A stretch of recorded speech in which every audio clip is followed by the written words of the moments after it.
গতকাল সন্ধেবেলা আমরা গিয়েছিলাম মহিষমর্দিনী ঠাকুর দেখতে। পুজোটা যেখানে হচ্ছে সেই জায়গাটা আমাদের বাড়ি থেকে খুব বেশি দূরে নয়, আর আমরা ইচ্ছে করেই একটু রাত করে গিয়েছিলাম, প্রায় গেছিলাম 9টা নাগাদ। মহিষমর্দিনী মা দুর্গারই আরেক রূপ।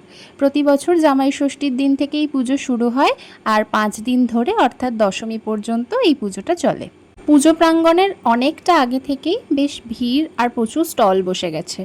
আর রাত 9টার সময় গিয়েও মানুষের সমাগম দেখতে পাচ্ছ।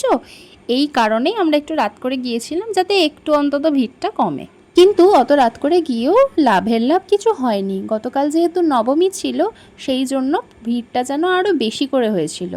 যাই হোক, এত ভিড় ঠেলে সামনে গিয়ে আমরা আগে মাতৃ প্রতিমা দর্শন করলাম, তারপরে ছবি তুললাম, ভিডিও করলাম।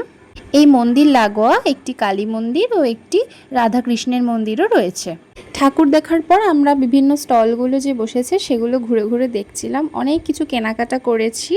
এই মেলাটায় আমি জানি না অন্যান্য বছর কি হয়, কারণ আমার প্রতি বছর আসা হয় না, কিন্তু এই বছর দেখলাম প্রচুর স্টল বসেছে, মানে অনেক কিছু পাওয়া যাচ্ছে। আমার মা বাদাম খেতে ভীষণ পছন্দ করে, তো যেখানেই যাবে সেখানে যদি বাদামের দোকান দেখতে পায় বা যে কোনো মেলাতে বাদামের দোকান পেলেই আগে সেখানে যাবে, সেখান থেকে বাদাম কিনবে। বাদাম কিনে নেওয়ার পরে আমরা একটা দোকান থেকে খেয়েছিলাম এগ রোল। ঢাকের আওয়াজ শুনতে পেলেই মনে কেমন পুজো পুজো একটা ভাব চলে আসে। তো চলো তোমাদেরও শোনাই একটু।